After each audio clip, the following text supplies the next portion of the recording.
Okay, so we're going to begin part 2 of this, and I guess we'll start that underneath the vehicle. We have most of the stuff up here ready to pull it out. We have to undo the motor mounts and a couple of things yet, but let's take a look and see what we're dealing with underneath, and we'll go from there. Alright, from what I can see, we're going to have to take the front drive shaft off. Obviously the bell housing bolts. We'll have to undo the exhaust. And the torque converter. So that shouldn't be too hard, except we can't see our top transmission bolts. It is going to be a bit of a problem up there. So what we're probably going to have to do is take out this cross member right here and drop the transfer case and everything down so we can get those top transmission bolts. So that's what I think we're going to have to do. So we'll have to take off the rear drive shaft as well. So that's kind of the plan I have right now. I'm sure other people that have done this job have experienced the same problems. So yeah, while we're, guess we'll take the starter and the rest of the stuff off the block up here as well. Some people said you can drop it down to get those bolts, but it doesn't look like there's a lot of room between the oil pan and the cross member there. I'm not real sure. It looks pretty close. So we'll get started. Okay, so when you're taking these drive shaft bolts out, I think they are 11 millimeter. Here. One of the things I want to do, because I've never driven this vehicle before, or ever ridden in it, I'm going to mark the way this all came apart. So I want the U-joint in the same saddle it was in before. In the front depth. That way if there's a vibration or something I might be chasing, I can at least know that I put it all back together the way it came apart. So just a quick tip. Front and back, I'll mark these with a yellow marker or a felt marker. And I'll put it in exactly the way they came out. That way I know it's the way it was before. Alright, so just something to help you guys out there. Okay, so when you're going to remove your front drive shaft, in this case, this one didn't want to come out too easily.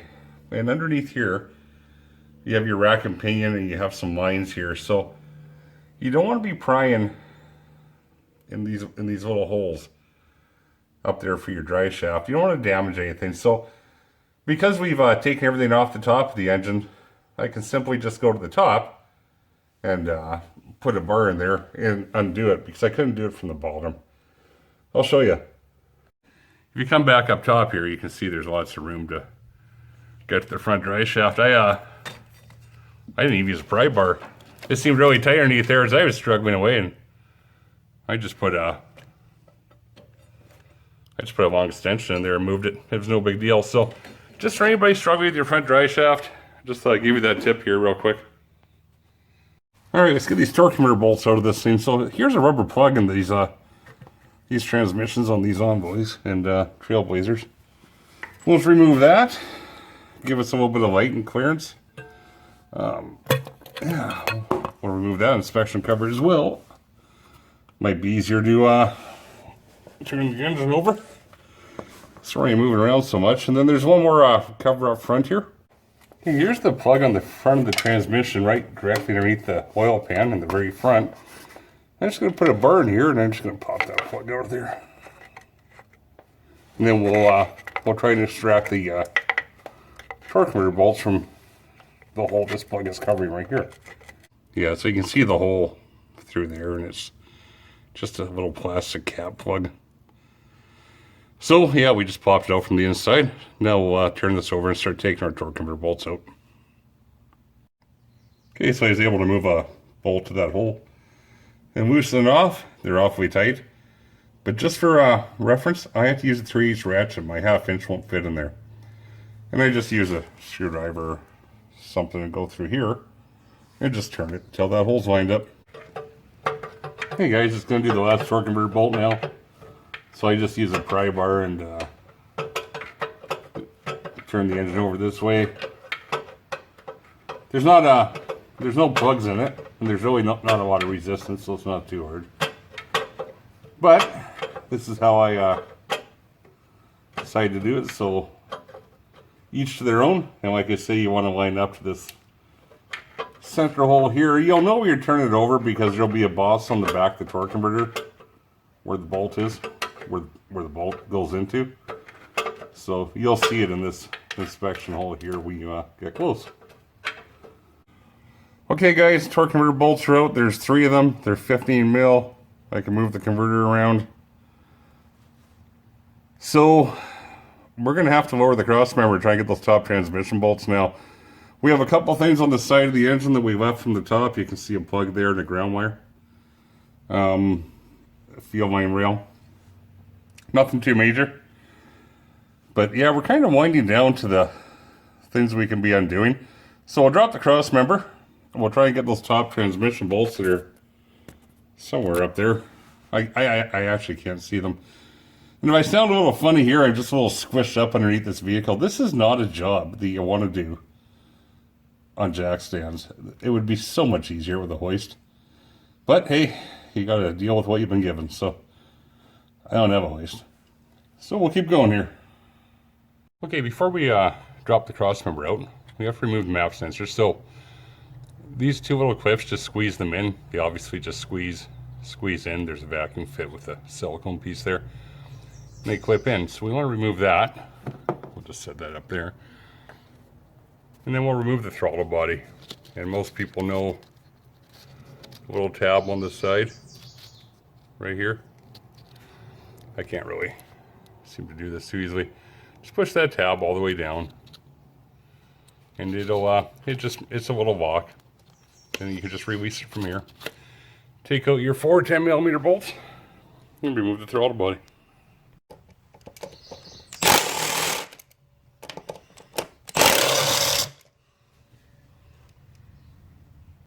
Hey guys, so there's the transmission cross member here. So just so you know, there's obviously the 2 bolts that go through here.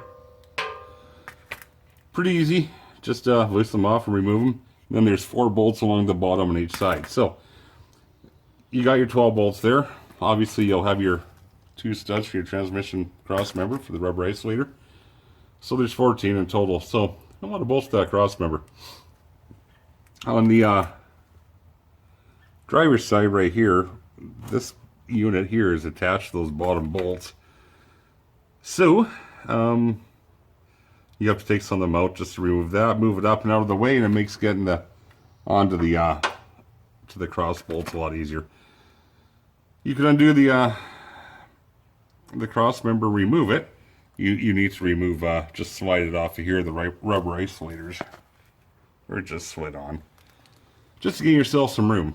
So basically what we want to do is lower this down. Now there's no pressure on anything here. The motor mounts are still done up. The engine can't go any further back. It's against the firewall.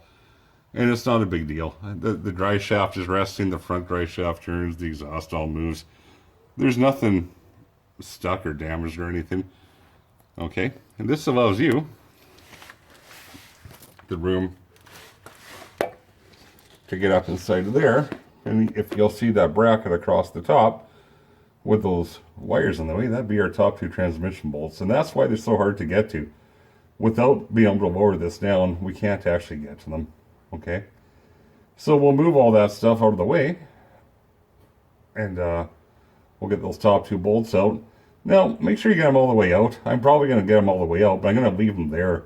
I don't necessarily feel like struggling to get them back up there when I go put the engine back in. So I'll just pull them out enough to get them away from the block and probably leave them in place. Once we complete that, we're going to put the engine back up, or the transmission and transfer case back up, okay, and secure everything back in place for the time being, and we'll pull the front suspension out, which we still haven't done, and we'll continue pulling the engine out after. Alright, so follow along and we'll get moving. Okay, we got the passenger side bolts out with about 5 feet of extension, and we're just going to do the driver's side. This drive shaft doesn't want to come out too easily, but we just got some bolts along the way there, obviously the top one and coming down. So we'll actually we got a couple of those out. We got the 2 top ones, I guess, or the 1 top one. So we're just going to get that bolt out of there, and yeah, we'll get this cleared up. Okay, so we got the top two transmission bolts out. I don't know if you can see it up there, it's underneath that hose. I left it in place, I turned it quite a bit, so it should be all the way out. I'll check one more time before I put the the crossmember back up. And yeah, we got going. I left two in at the bottom, one over here on this side, one in front of the light here. And as soon as we get the transmission jack back into place, we'll take those out and yeah, that'll be the end of that. All right. Okay, for the transmission bolts, it's a little bit crowded underneath there, so basically what I did is I took the front drive shaft, the rear drive shaft, and the cross brace out after the cross member, and I used an extension that's 4.5 feet long, and I use my big electric impact sometimes, and I use the 1/2-inch drive with an adapter sometimes, and that's how I got everything out. I found that to be the easiest for me. Might not be the easiest for you, but it went pretty quickly once I got a rhythm in place. So I'm just going to clean up underneath the truck, and then we'll reinstall the crossmember.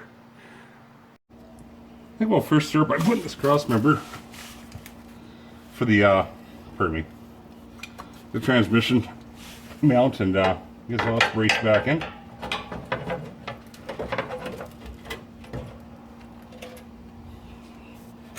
Just use my hands.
Okay, so as you can see, we have the transmission transfer case back up there. We put some bolts in the bottom of the transmission crossmember. We did up the transmission mount. We reinstalled the two nuts that go in here. Everything's 15mm. We left a couple bolts in the bottom of the transmission, and I'm going to until I'm ready to pull it out, actually. Okay, they're both easy to get to, so once we pull those out, we have a couple wires over there to undo about where the starter was. And that's really about it. We're going to start on the front suspension next, both sides. And then we're going to take off a couple of small things we have left under the hood. And those things will include the mounts, which we'll probably take off from behind the suspension. We got some heater hoses. Obviously the AC is going to be a bit of an issue. Luckily, it I don't believe it's charged up, so not too much of an issue. We have a couple wires down there, and that's what we have left. So we'll get to work tomorrow morning. We'll undo the front suspension on both sides, and we'll get ready to pull the engine up. See you tomorrow. Okay guys, so here's the end of the front drive shaft that goes under the transfer case. Now, it's got this thin, or it's not super thin, but it's got this plate on it here. If you're prying between the transfer case and the plate and it doesn't move, or it doesn't seem like it wants to pop out of there, just give it a slight tap just here on the edge of the steel, because you don't want to pull it apart inside. You don't want to keep pulling on inside of here where it expands and contracts. So just give it a whack right there.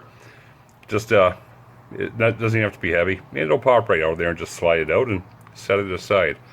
Okay, so yeah, don't pull on it and yank on it too hard, and don't bend this or fight with it too hard. When you have the cross member out, just give it a little whack. If you don't have the cross member out, get a little bar up there and give it a whack from here. Okay, little tip for you so you don't struggle too much.